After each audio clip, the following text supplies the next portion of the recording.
Ada dua macam orang, mereka yang suka buah zaitun dan yang enggak. Jadi, buat penggemar buah zaitun, apa kamu tahu semua buah zaitun dikemas dalam kaleng dan kamu nggak bisa beli yang segar dimanapun? Nah, alasannya simpel. Rasa zaitun segar nggak enak, hingga tak ada toko yang mau menjualnya. Serius, semua kaleng, minyak, dan bahan kimia ini berfungsi agar buah ini bisa dimakan. Tapi itu tidak berhasil bagi mereka yang anti buah zaitun. Apa kamu sadar bahwa supermarket biasanya nggak berjendela? Ada beberapa alasan. Pertama, mereka ingin agar kamu menghabiskan waktu lebih lama di dalam dan beli lebih banyak barang. Untuk tujuan ini, mereka mengatur suasana yang lain, menjauhkan kamu dari dunia luar. Misal, kamu nggak tahu di luar suasana jadi gelap atau turun hujan, sehingga kamu nggak sadar waktu. Agak mirip di kasino. Tapi ada juga alasan lain. Misal, jendela akan mengurangi tempat yang tersedia untuk rak-rak produk. Sinar matahari langsung juga bisa bikin produk lebih cepat rusak dan label memudar. Apa kamu tahu bahwa H&M, nama toko pakaian itu, adalah kependekan dari Hans and Mauritz? Ini perusahaan Swedia yang awalnya cuma menjual pakaian wanita. Maka saat itu disebut Hans, yang artinya hers, atau milik perempuan dalam bahasa Swedia. Mauritz Whitfors memiliki toko retail pakaian berburu yang kemudian dibeli pemilik Hans. Toko itu mulai menjual pakaian pria dan namanya berubah jadi Hans and Mauritz atau yang kita kenal sebagai H&M. Alasannya untuk mempermudah pemasaran. Kapanpun dan dimanapun kamu beli jeruk, pasti dikemas dengan tas jaring merah. Kamu jarang melihat jeruk ditaruh tanpa kantong. Ini semua ada alasannya dan warna tas itu dipilih dengan cermat. Jika dikemas dalam tas jaring merah, jeruk kelihatan lebih oranye dan segar sehingga menarik bagimu. Jadi, lebih besar kemungkinan kamu akan membelinya. Lemon biasanya dijual dalam tas jaring hijau dengan alasan serupa. Jika dikemas dalam tas jaring merah, lemon akan kelihatan lebih oranye. Dan hijau lebih cocok dengan kuning yang bikin lemon mencolok. Ada begitu banyak hal yang nggak kupahami dan salah satunya adalah ini. Kenapa coklat batangan kayak Mars dan Snickers bermotif gelombang zigzag di bagian bawahnya? Ternyata, ya, yang nggak mengejutkan, motif itu muncul selama proses manufaktur. Saat diproduksi, coklat ditaruh di atas sabuk Ain Robert bermotif. Mesin ini melapisi batangan coklat dengan coklat cair, lalu disimpan pada suhu tertentu agar membeku. Alasan kenapa sabuk itu bermotif dan bukan halus adalah untuk memperoleh kembali kelebihan coklat. Saat batangan coklat membeku, motif itu tetap ada. Mungkin kamu pernah melihat coklat yang sudah lama bisa berubah keputihan di permukaannya. Ini terjadi karena seiring waktu, lemak cair yang terkandung dalam coklat batangan, misalnya lemak kakao, mulai bergerak ke atas coklat, lalu mengkristal di atas. Itulah bubuk putih yang dikenal sebagai fat bloom. Ini aman, jadi jangan khawatir. Dan kalau kamu benci coklat itu, kirim saja ke tempatku, dan akan kubuang ke mulutku. Stik lollipop memiliki lubang persegi di ujungnya karena alasan tertentu.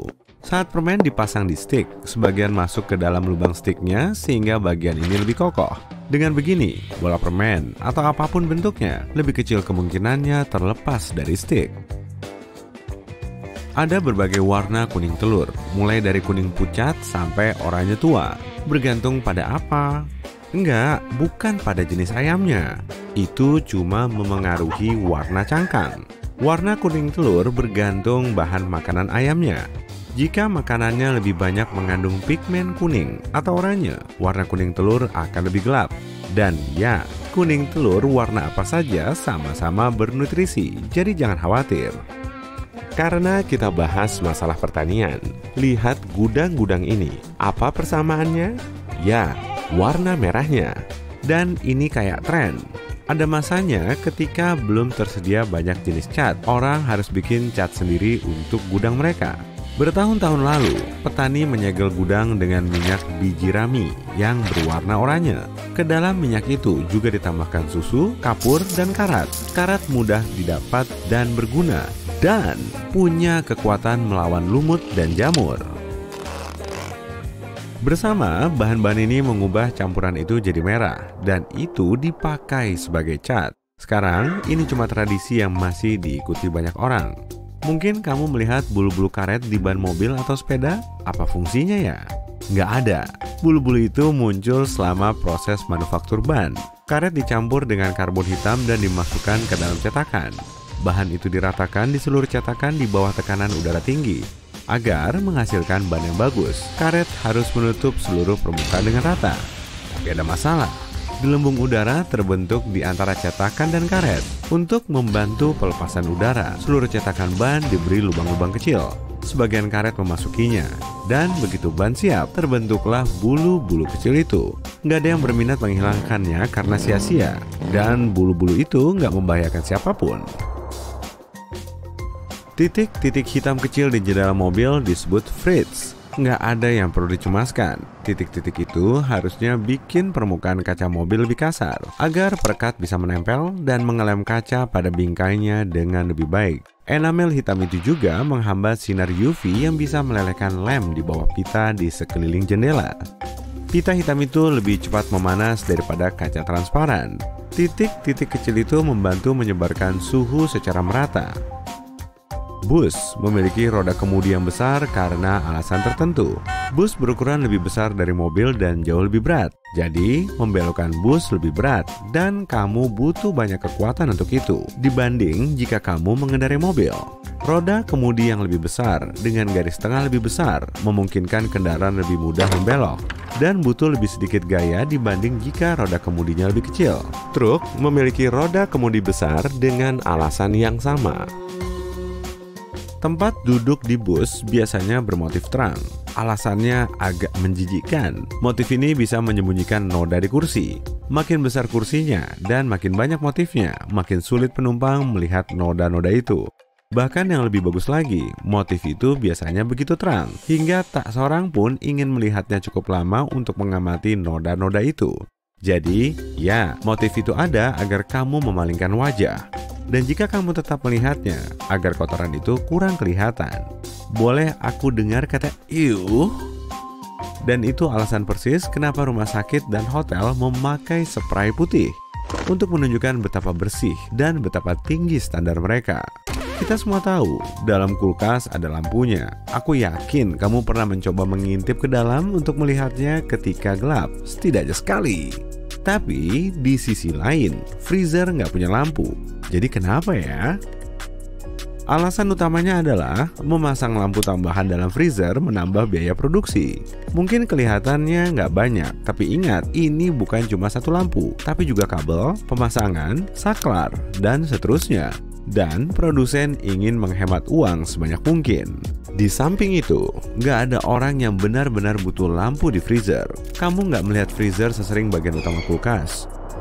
Juga, dalam freezer model lama, es mengkristal dalam kompartemen, yang artinya lampu itu akan tertutup es. Mungkin itu sebabnya nggak ada lampu sejak awal hingga saat ini. Banyak ransel memiliki tambalan berbentuk berlian dengan dua celah paralel di bagian depannya. Ini dibuat untuk kenyamananmu. Kamu bisa menggantung sesuatu kayak botol air minum atau sepatu di celah itu. Ini terutama berguna saat kamu pergi hiking. Bayangin, kamu nggak perlu memegang semua barang ini di tangan, sebab kamu akan butuh tanganmu untuk melawan beruang. Bercanda.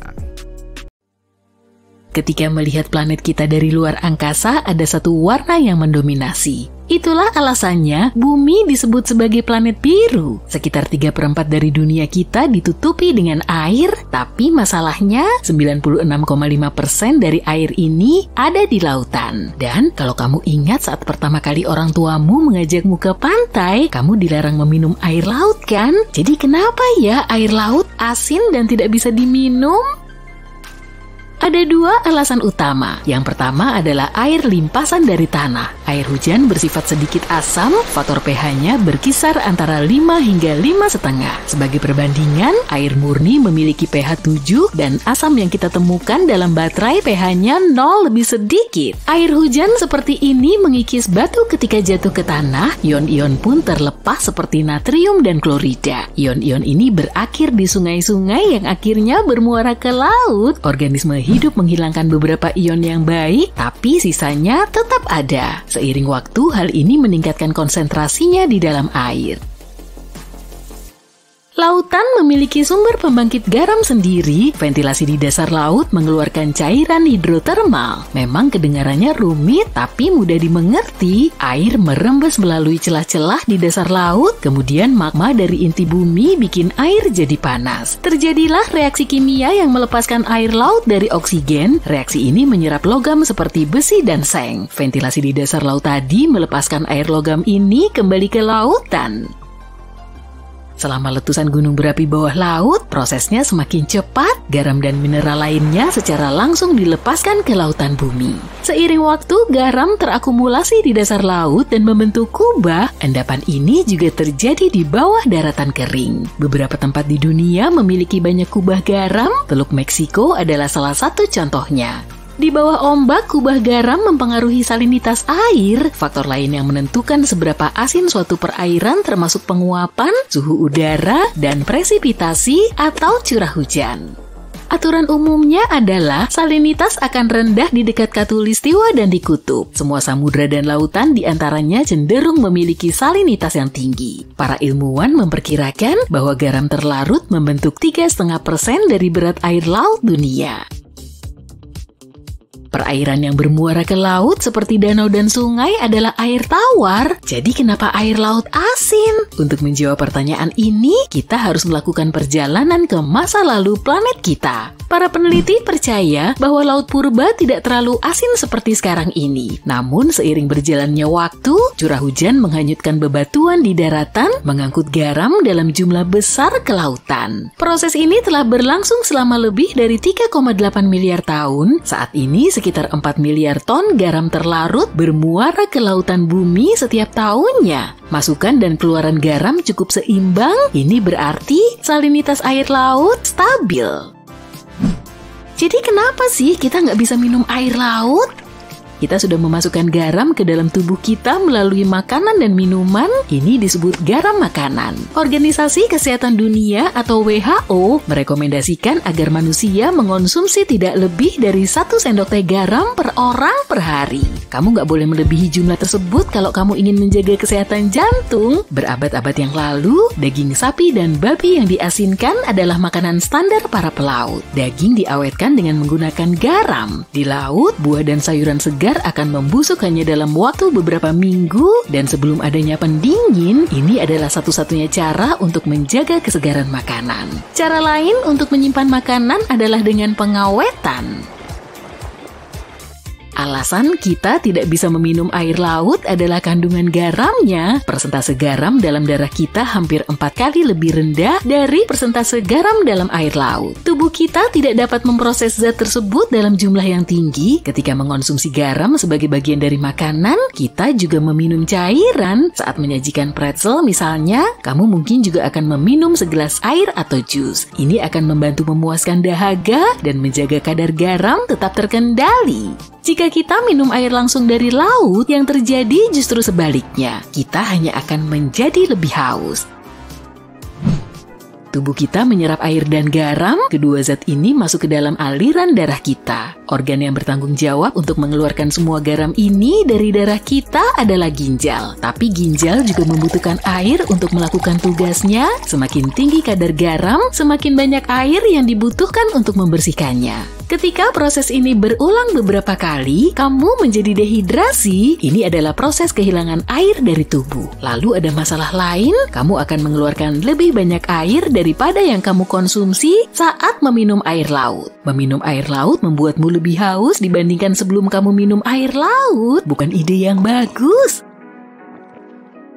Tapi beberapa mamalia laut seperti paus, anjing laut, dan bahkan burung camar dapat meminum air dari laut seperti halnya kita meminum air keran. Ginjal mamalia ini sangat efisien. Burung memiliki kelenjar khusus di paruhnya yang mencegah garam masuk ke dalam aliran darah. Para ilmuwan menemukan bahwa satu-satunya hewan darat yang bisa minum air laut adalah unta. Kalau kamu penasaran, apakah ikan meminum air laut? Iya, ikan minum air laut. Insang dan ginjalnya membantu mereka mengeluarkan garam yang berlebih.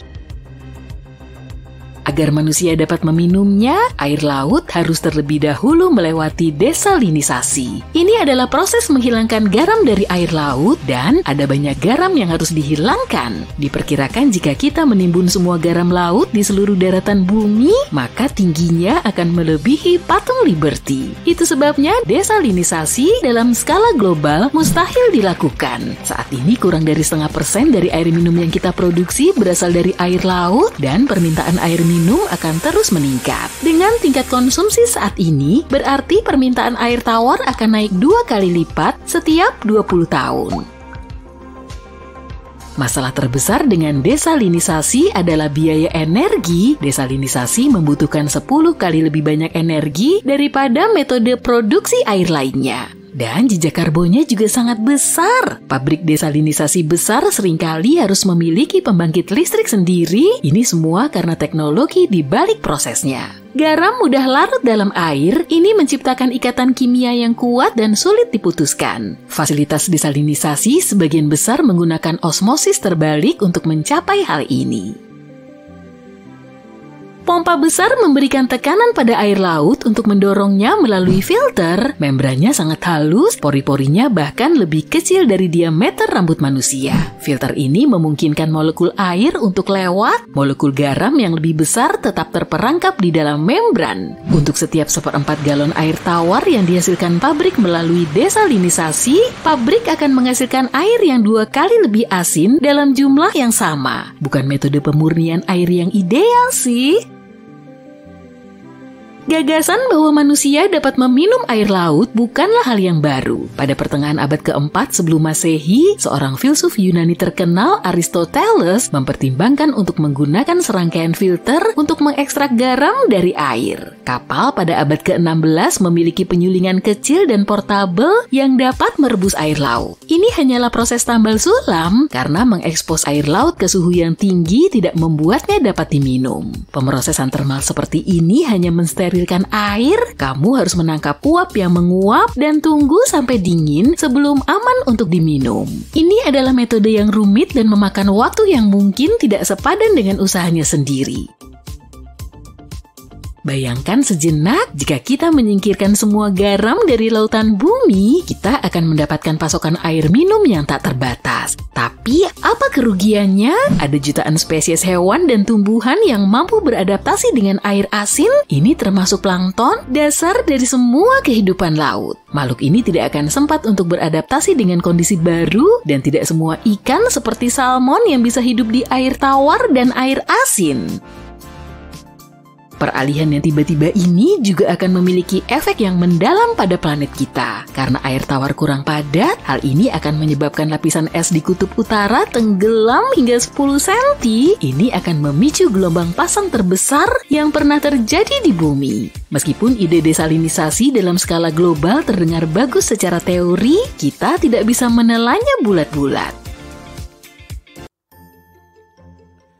Di California ada bola lampu yang sudah bersinar terang sejak tahun 1901. Lampu yang semula berdaya 30 watt ini kini memancarkan cahaya yang nyaman mirip dengan lampu 4 watt. Lampu ini diciptakan oleh seorang penemu Prancis, Adolphe Saillet, yang memproduksi bola lampu berfilamen karbon buatan tangan pada akhir tahun 1890-an. Perjalanan bola lampu ini berubah menarik ketika pemilik perusahaan menyumbangkannya ke Departemen Pemadam Kebakaran setempat.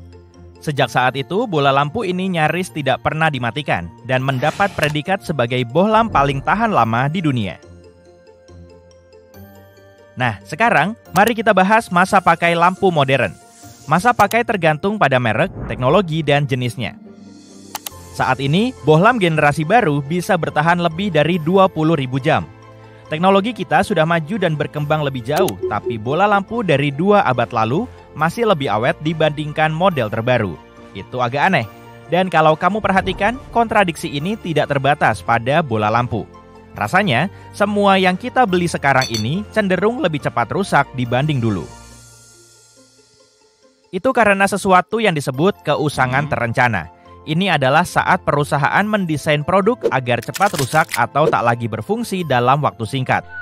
Ide tersembunyi di balik ini adalah untuk membuatmu membeli barang baru atau melakukan upgrade. Beberapa negara sudah melarang praktik ini karena tidak etis saja. Semuanya berawal dari industri mobil di Amerika Serikat pada tahun 1924. Seorang pria bernama Alfred P. Sloan Jr. yang bekerja untuk General Motors menyarankan untuk merilis model mobil baru setiap tahun untuk meningkatkan penjualan. Keusangan terencana paling efektif jika sebuah perusahaan sedikit memonopoli atau setidaknya hanya punya sedikit pesaing. Sebelum menerapkan taktik ini, mereka harus memastikan konsumen akan membeli produk mereka kembali karena setia pada mereknya. Mereka tahu berapa lama produk dirancang untuk bertahan, tapi kamu tidak. Menariknya, produk cenderung lebih awet ketika ada lebih banyak persaingan di pasar.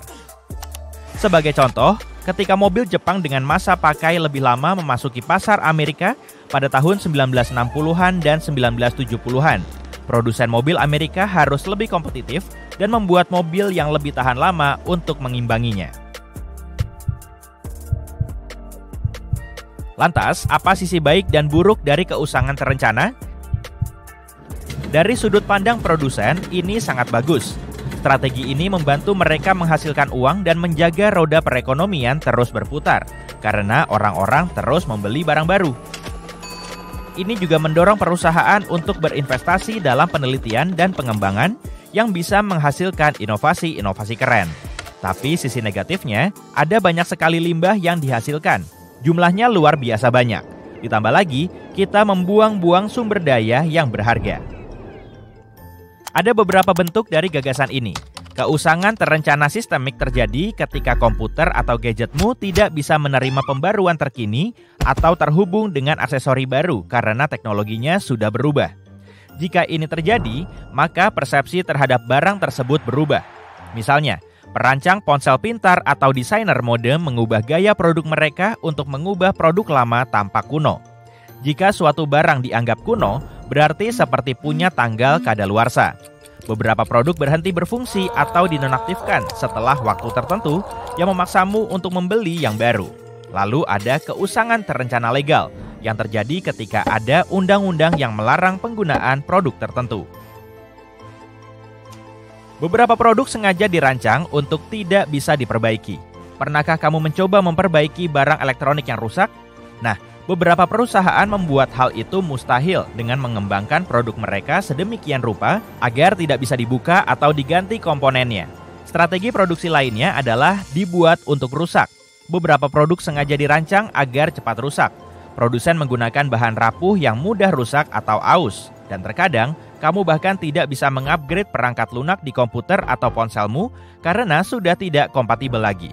Bagaimana dengan baterai tanam? Kamu tahu perangkat dengan baterai bawaan yang tidak bisa diganti? Nah, setelah beberapa tahun, baterai tersebut akan melemah dan kamu terpaksa membeli perangkat yang baru, bukan cukup mengganti baterainya. Hal yang sama berlaku juga pada pakaian. Barang-barang vintage cenderung awet selama beberapa dekade, tapi kalau membeli kaos baru, meskipun dari merek ternama, pasti akan ada kerusakan setelah beberapa tahun. Kita tidak sampai pada titik ini dalam satu hari. Sebuah studi terbaru tentang celana ketat mengungkap rahasia baru. Ternyata, merek-merek pakaian sengaja membuat celana ketat wanita yang cenderung mudah rusak, sehingga harus dibuang setelah 6 kali pemakaian. Celana ketat nenek kita jauh lebih tahan lama.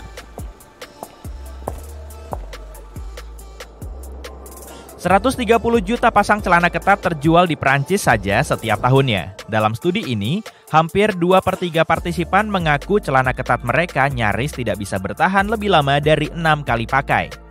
Mereka bukannya bosan memakainya, tapi celana ketat itu sudah tidak bisa dipakai lagi karena rapuh. Rata-rata wanita membeli sekitar 10 hingga 11 celana ketat per musim karena harus sering menggantinya. Penelitian ini menyoroti 2 penyebab utama. kain bermutu rendah, dan penggunaan zat aditif yang diduga membuat celana ketat kurang tahan lama. Rupanya, produsen celana ketat membuatnya lebih mirip tabung untuk memangkas biaya, mengabaikan kontur alami kaki manusia.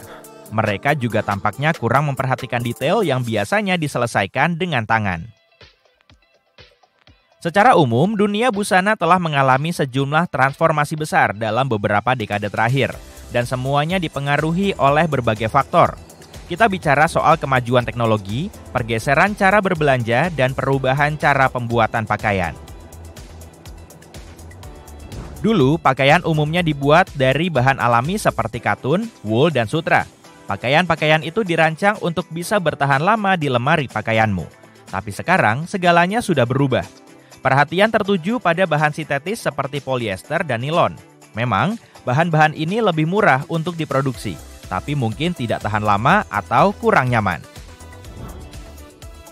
Oh, dan jangan lupa dengan munculnya fast fashion. Ini semua soal memproduksi banyak pakaian super murah yang hanya dipakai sesaat sebelum akhirnya dibuang. Kualitas tidak selalu menjadi prioritas di sini. Kecepatan dan harga murah menjadi faktor utama. Tapi hey, jangan putus asa dulu. Ada sisi positif dari cerita ini. Kini, semakin banyak orang yang mengikuti tren mode berkelanjutan dan beretika. Mereka ingin pakaian yang terbuat dari bahan ramah lingkungan dan diproduksi dalam kondisi kerja yang layak. Dan tahukah kamu, gerakan ini mengembalikan kualitas dan daya tahan menjadi fokus utama. Merek-merek meningkatkan standar mereka dan membuat pakaian yang tahan lama. Jadi ya, dunia busana telah mengalami beberapa perubahan besar. Dengan munculnya fast fashion, kita telah melihat pergeseran ke arah bahan yang lebih murah dan kurang tahan lama. Tapi di saat bersamaan, ada semakin banyak orang yang menuntut mode berkelanjutan, etis dan berkualitas. Ini seperti tarik tambang di dunia mode. Dan kita lihat saja siapa yang akhirnya menang. Kembali ke ketahanan mobil saat ini. Sepertinya kendaraan baru mengalami lebih banyak kerusakan, dan ini bukan hanya masalah mesin dan transmisi yang biasa terjadi pada beberapa merek. Sekarang ini, masalah muncul pada sistem kontrol suhu udara, kelistrikan, unit hiburan di dalam mobil, elektronik dalam mobil, dan bahkan jendela otomatis yang mulai rusak dalam beberapa tahun pertama. Masalah teknologi ini tentu saja tidak hanya terjadi pada mobil. Apple mengaku sengaja memperlambat kinerja iPhone, sama halnya pada lemari es dengan masalah pada kompresornya. Lemari es hanya bertahan sekitar 1/3 hingga 1/4 dari masa pakai sebelumnya. Selain itu, pintunya juga bermasalah. Alih-alih disekrup dengan kencang, pintunya hanya direkatkan. Menarik pintu kulkas di tengah malam saat kamu tidak bisa tidur bisa menimbulkan masalah. Seiring waktu, pintunya akan kendor dan mulai goyah. Secara keseluruhan, ada sisi positif dari konsep ini. Sekarang ada produk yang dibuat tidak tahan lama untuk membantu lingkungan. Misalnya, kantong rumput laut sebagai pengganti kantong plastik. Suka minum teh? Kantung teh celup yang bisa larut sudah tersedia. Gumpalan air dan sendok yang bisa dimakan sungguh penemuan yang luar biasa. Banyak merek juga menjual deterjen atau sampo dalam bentuk gumpalan dan pasta gigi berbentuk tablet.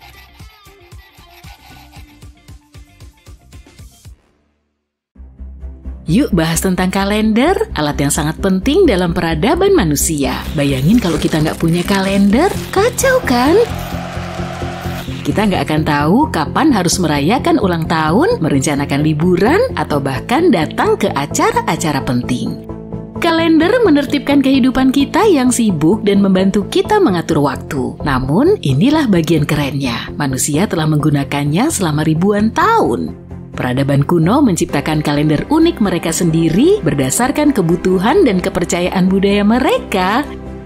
Beberapa kalender kuno mengikuti siklus bulan, sementara yang lain berfokus pada pergerakan matahari. Beberapa bahkan menggabungkan keduanya. Ngomongin tentang perpaduan langit, saat ini kita menggunakan kalender Gregorian modern sebagai sistem utama. Tapi, tahukah kamu, di samping penunjuk waktu yang terpercaya ini, ada banyak sekali kalender kuno yang masih ada. Iya, mereka seperti teman lama yang gak bisa kita lepaskan. Mereka membantu kita merayakan festival budaya, merencanakan perayaan keagamaan, dan menghubungkan kita dengan akar budaya kita. Yuk kunjungi beberapa yang terkenal, kencangkan sabuk pengamanmu. Perhentian pertama, kalender suku Maya. Bangsa Mesoamerika kuno ini sangat serius dengan waktu. Kalender mereka merupakan gabungan dari siklus bulan dan matahari seperti perpaduan kosmik. Kalender ini punya siklus yang berbeda di dalam siklus, membuatnya sangat rumit. Ini seperti memecahkan teka-teki ruang angkasa. Tentu saja kita nggak bisa melupakan bangsa Mesir kuno dengan kalender mereka yang menakjubkan. Mereka menggunakan sistem berbasis matahari dan sangat tertarik untuk menyelaraskannya dengan banjir sungai Nil. Ini tentang tetap selaras dengan ritme alam.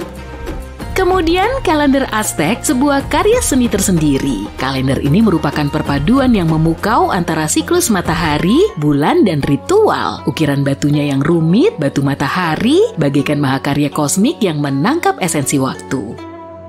Kalender kuno ini bukan hanya tentang menandai hari dan bulan. Kalender-kalender ini syarat akan makna budaya, ritual keagamaan, serta peristiwa-peristiwa bersejarah. Kalender-kalender ini seperti kapsul waktu kecil yang menghubungkan kita dengan nenek moyang kita dan membantu melestarikan kearifan dan tradisi mereka. Namun yang paling menarik adalah kita menggunakan beberapa kalender ini bahkan sampai sekarang. Misalnya kalender Tiongkok. Kalender ini telah ada selama berabad-abad memandu perayaan dan tradisi Tionghoa. Alih-alih hanya mengikuti matahari seperti kalender biasa, kalender Tiongkok sangat memperhatikan tarian bulan di langit. Setiap bulan dimulai dengan bulan baru, punya getaran khusus, dan 1 tahun punya 12 bulan lunar. Namun inilah bagian menariknya, bulan-bulan lunar nggak selalu sama persis dengan tahun biasa. Sesekali kalender Tiongkok menambahkan 1 bulan ekstra agar tetap selaras dengan musim. Ini seperti sebuah kejutan tambahan. Sekarang, yuk temui hewan-hewan shio, bintang utama dalam pertunjukan ini. Setiap tahun dalam kalender Tiongkok punya 1 hewan shio, dan ini seperti menyusun pagar betis hewan yang luar biasa. Ada 12 hewan shio seperti kru yang liar dan mengagumkan, ada tikus yang cerdik, harimau yang pemberani, naga yang anggun, dan masih banyak lagi. Jadi kalau kamu lahir pada tahun tertentu, kamu dikatakan punya sifat-sifat hewan shio tersebut. Bayangkan kalau kamu punya seekor monyet atau harimau sebagai maskot waktumu.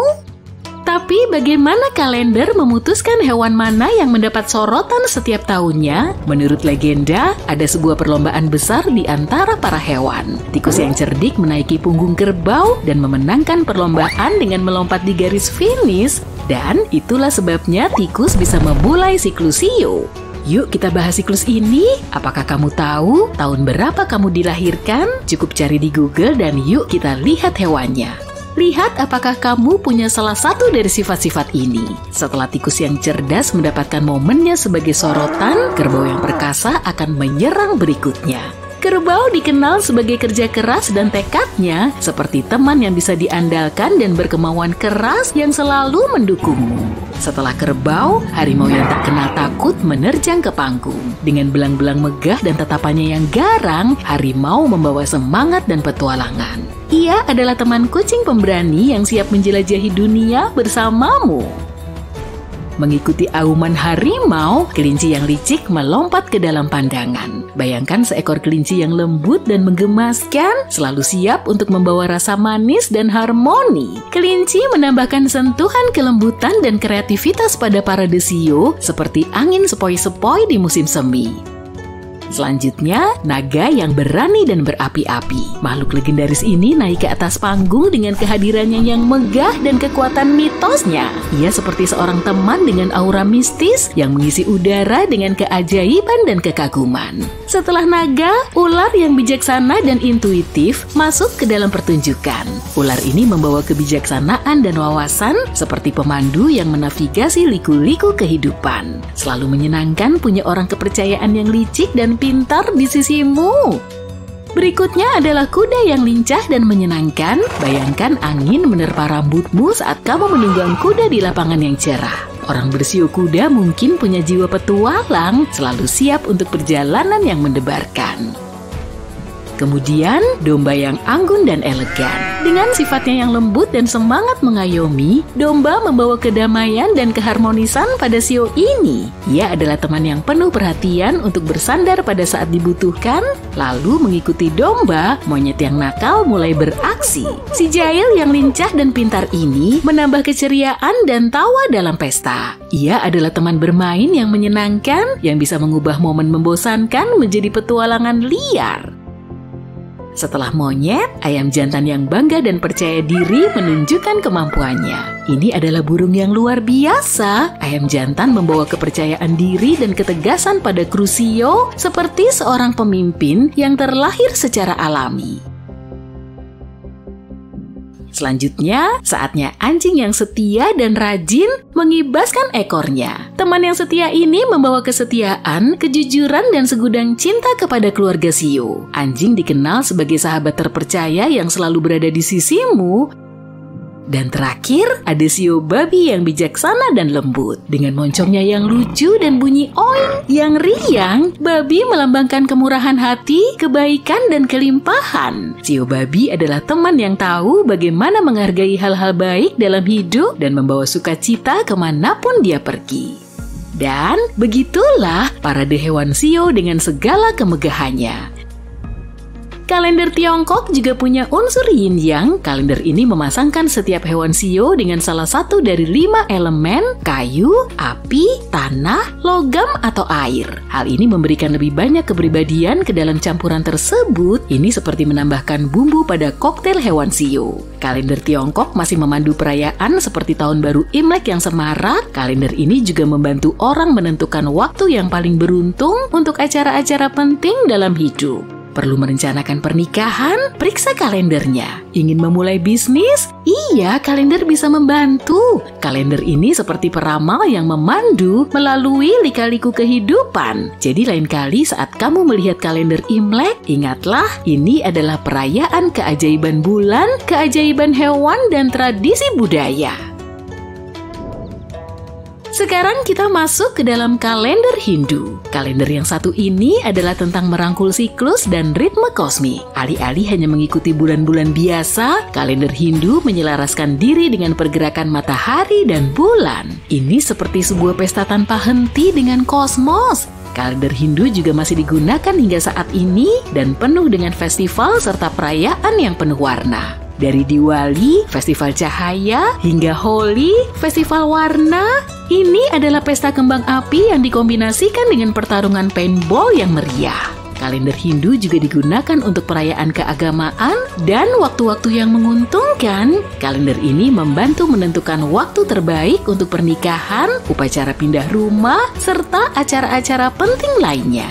Kalender Hindu nggak hanya berpegang pada 365 hari yang biasa, kalender ini memperhitungkan bulan-bulan lunar, bulan-bulan matahari, dan bahkan tahun kabisat. Jika lain kali kamu melihat sekilas pada kalender, ingatlah ini bukan hanya sekumpulan tanggal dan angka. Kalender adalah alat luar biasa yang menghubungkan kita dengan masa lalu dan memandu kita ke masa depan. Kalender kuno mengingatkan kita akan sejarah manusia yang sama dan keindahan budaya yang berbeda. Yuk kita rangkul keragaman yang menakjubkan ini. Kamu lagi nonton acara masak favoritmu saat tiba-tiba sang koki bintang menambahkan sejumput garam pada selai yang seharusnya digunakan sebagai pencuci mulut. Kamu mengangkat telepon untuk komplain, tapi saat itu juga sang koki menjelaskan, ternyata menambahkan garam pada buah adalah hal yang umum dilakukan di berbagai masakan di seluruh dunia. Orang-orang di Meksiko suka membumbui mangga dan jeruk dengan garam dan bubuk cabai. Kamu bisa mencoba mangga dengan rasa udang di Filipina dan semangka asin di negara-negara bagian selatan Amerika. Jadi bagaimana cara kerjanya? Katakanlah kamu makan mangga mentah yang ditaburi garam. Pada gigitan pertama, kamu akan merasakan rasa asin dan rasa buah yang manis seolah akan tertunda karena itu. Tapi rasanya tetap juicy dan enak seperti biasanya. Hal ini kemungkinan besar terjadi karena garam memengaruhi reseptor rasa manis untuk gula, dan kemudian keajaiban terjadi pada tingkat molekuler. Sebuah penelitian bahkan menemukan bahwa kita memiliki lebih banyak detektor gula dalam sel pengecap kita daripada yang diperkirakan para ilmuwan sebelumnya. Salah satu detektor tersebut harus mengarahkan gula ke sel perasa manis ketika bersentuhan dengan garam. Kamu bisa coba menaruh garam pada buah apapun yang kamu suka, tapi efeknya akan berbeda. Garam dapat membuat buah yang manis seperti ceri dan stroberi menjadi lebih manis dan menyeimbangkan rasa jeruk bali, nanas, dan semangka. Ambil saja buah yang sudah matang dan iris seperti biasa, lalu taburi dengan garam. Garam laut yang berbutir besar mungkin akan terasa lebih kuat dan juga terlihat lebih cantik. Dalam 10 menit, hidangan penutup gourmetmu pun siap. Oke, kamu perlu mengiris banyak selada, tapi bagian tengahnya yang keras itu nggak mau lepas. Pegang saja selada dengan bagian tengahnya menghadap ke bawah dan hantamkan ke telanan atau permukaan padat lainnya. Jangan ke adikmu ya. Sekarang kamu seharusnya bisa menarik inti selada dari bagian bawah dan iris sisa selada tanpa masalah. Kalau suatu waktu kamu mengeluarkan mentega dari lemari es dan kesulitan mengoleskannya, karena mentega itu keras seperti batu, ambil aja parutan. Dengan bantuan alat ini, kamu akan mudah menghasilkan potongan-potongan kecil mentega yang akan meleleh seketika di atas roti panggang hangat. Kamu juga bisa mengoleskannya dengan lebih mudah di atas roti dingin tanpa harus memasukkan roti ke microwave atau menunggu sampai mentega jadi lembut. Para pembuat roti profesional setuju dengan tips ini dan sudah menggunakannya sejak lama. Kalau mau menggoreng sesuatu, kamu pasti memanaskan wajan terlebih dahulu, lalu menaruh makanan di atasnya kan? Nah, logika ini tidak akan berhasil kalau kamu mau membuat daging asap renyah. Di atas wajan yang panas, daging akan matang sebelum lemaknya meleleh. Daging asap pun akan jadi terlalu berlemak dan kenyal. Jadi, kamu harus meletakkan potongan daging di atas wajan dingin, lalu menyalakan kompor dengan api sedang kecil. Lemak akan meleleh dari daging, dan hasil akhirnya akan sangat lezat dan renyah. Pernah coba merebus pasta pakai wajan? Kedengarannya agak aneh, tapi sebenarnya cara ini bisa membantumu menghemat banyak waktu, air, dan energi. Daripada mengisi panci besar dengan air dan nunggu sampai mendidih, coba taruh pasta di wajan dan tuang air dingin, lalu tambahkan sedikit garam. Pastamu juga akan termasak saat air mencapai titik didih, jadi pasta akan matang lebih cepat dari biasanya. Air yang tersisa di wajan juga bisa jadi bahan dasar yang sangat baik untuk membuat saus karena mengandung pati.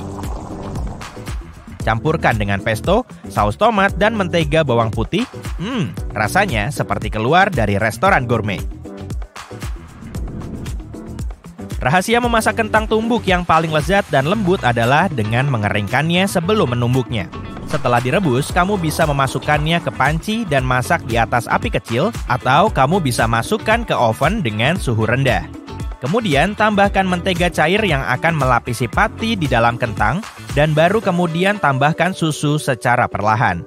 Sekarang, kentang tumbukmu akan memiliki struktur dan rasa terbaik. Kalau kamu sering nangis karena ngiris bawang bombay, cara yang satu ini wajib kamu coba.